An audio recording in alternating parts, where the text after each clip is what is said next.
If you'd like to get some cheaper models and support the channel, please use the affiliate link below.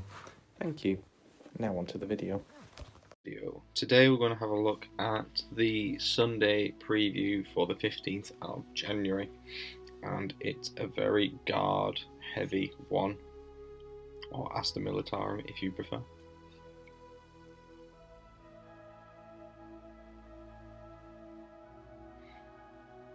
So even though the Cadia box set came out before Christmas, they've eventually got around to releasing the Astra Militarum Codex, which will be very nice.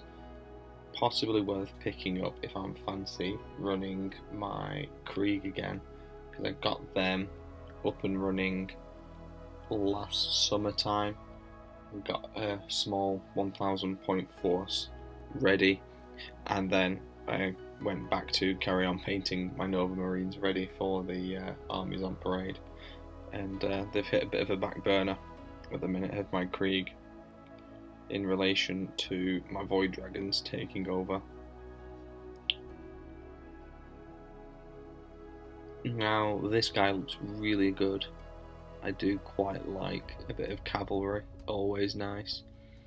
Don't have much cavalry, but I think they've previewed some Rough Riders a few weeks ago, which will be really good.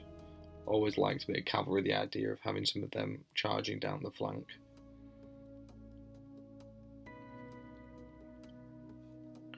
And then you have Creed's daughter, who's taken over, seeing as Creed's been abducted by Trizan the Infinite and put in his Pokemon Ball vault of famous people that he likes to have. And then the updated shock troops, which is very good because the Cadians, the old ones, they were very dated, were the sculpts, and these look a lot more dynamic and interesting, although I reckon they're probably going to be monopose, with the options of the arms being swapped out here and there, but I reckon that the general chest and legs are going to all be similar. So you buy a box of 10, you've got those 10 stances to work with. And then you get the command squad. Oh, what used to be quite a nice one, used to be the best way to get hold of plasma guns and melter guns. I like these new shoulder pads, they look quite nice. And then you have your heavy weapons, which are going to be like the staple, I reckon, of the guard.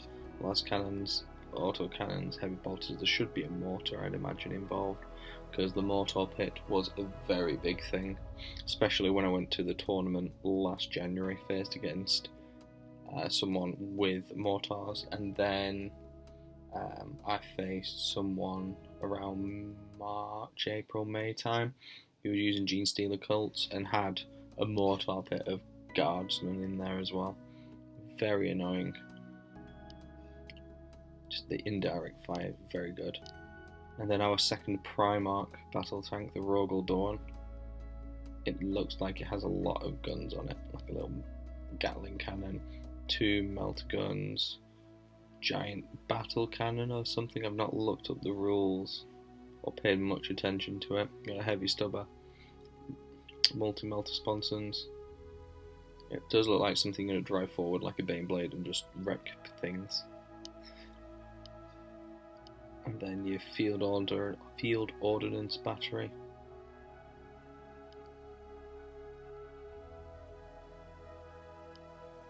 The updated Sentinel, which I don't really feel that the Sentinel needed an update. It didn't look dated, it was more the Guardsman.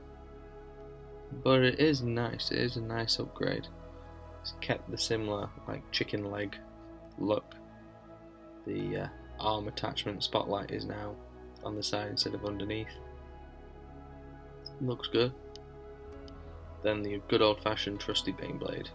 That's not a new model, but they'll be trying to push it, seeing as all the new guard stuff's coming out. All the different options, the different turrets. And the Lehman Russ battle tank.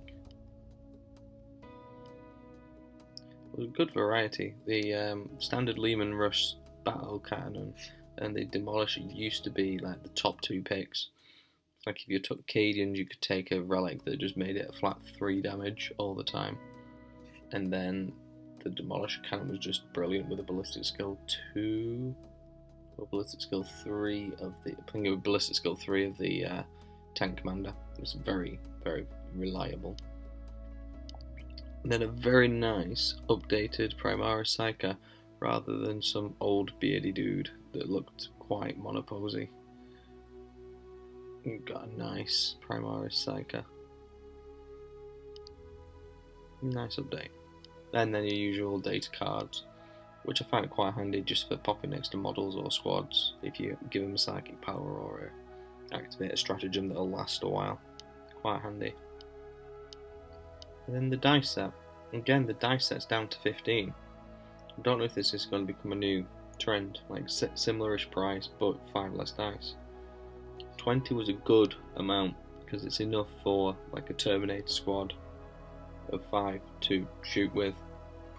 Whereas I know there's no Terminators, but if you've got 10 riflemen, 10 las guns to shoot, rapid firing, you've got 18 shots there because the sergeant won't. But you've not got enough dice there. Not bro. But they do look nice though. And you got your paint bundle for the art painting. Does look nice from the front cover. Thanks for watching.